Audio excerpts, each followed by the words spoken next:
அனைவருக்கும் வணக்கம். இன்றைக்கி ஜூலை 22, 2024 திங்கட்கிழமை தினமணியில் இருக்கிற முக்கியமான நியூஸ் என்னென்னு பார்ப்போம். ஹெட்லைன்ஸ் என்ன கொடுத்துருக்காங்கன்னா, அமெரிக்க அதிபர் தேர்தலிருந்து பைடன் விலகல், கமலா ஹாரிஸுக்கு ஆதரவுன்னு தெரிவிச்சிருக்காங்க. அதாவது அமெரிக்க அதிபர் தேர்தலிருந்து ஜோ பைடன் விலகியிருக்காராம். கமலா ஹாரிஸ் அவங்களுக்கு தன்னுடைய ஆதரவை தெரிவிச்சிருக்காருன்னு சொல்லியிருக்காங்க. அடுத்ததாக, சென்னானூர் அகழாய்வில் தமிழ் எழுத்துக்கள் பொறிக்கப்பட்ட பானை ஓடுகள் கண்டுபிடிப்பு. இது எங்கே இருக்குன்னா, கிருஷ்ணகிரி மாவட்டம் சென்னானூரில் நடைபெற்று வரும் அகழாய்வில் தமிழ் எழுத்துக்கள் பொறிக்கப்பட்ட பானை ஓடுகள் கண்டெடுப்பு. ஊத்தங்கரை வட்டம் குன்னத்தூர் ஊராட்சி உட்பட்ட சென்னானூர் கிராமத்தில் தமிழக அரசின் தொல்லியல் துறை சார்பில் அகழாய்வு மேற்கொள்ளப்பட்டு வருகிறது.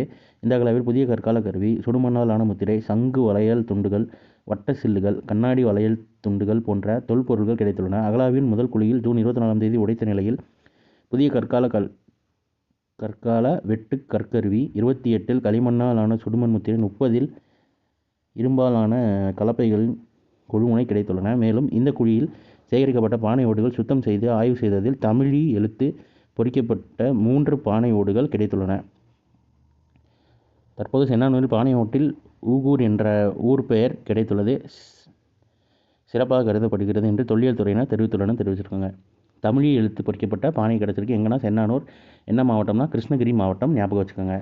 அடுத்ததாக இன்றைக்கான திருக்குறள் என்னன்றதை பார்ப்போம். ஆக்கம் கருதி முதல் இழக்கும் செய்வினை ஊக்கார் அறிவுடையார், பின் விளையும் ஊதியத்தை கருதி இப்போது உள்ள முதலை இழந்துவிட காரணமான செயலை அறிவுடையவர் மேற்கொள்ள மாட்டார் அப்படின்னு தெரிந்து செயல்வகை அப்படின்ற அதிகாரத்தில் திருவள்ளுவர் சொல்லியிருக்காரு.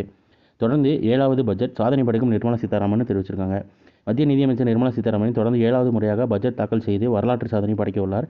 செவ்வாய்க்கிழமை அவர் நிகழ் நிதியாண்டுக்கான முழு பட்ஜெட்டை தாக்கல் செய்வதன் மூலம் இந்த சாதனை நிகழ்த்தியுள்ளார். இதன் மூலம் தொடர்ச்சியாக 5 முறை முழு பட்ஜெட்டுக்கும் 1 முறை இடைக்கால பட்ஜெட்டுக்கும் தாக்கல் செய்த முன்னாள் பிரதமர் மொரார்ஜி தேசாயின் சாதனையை இவர் முறியடித்துள்ளார்னு தெரிவிச்சிருக்காங்க.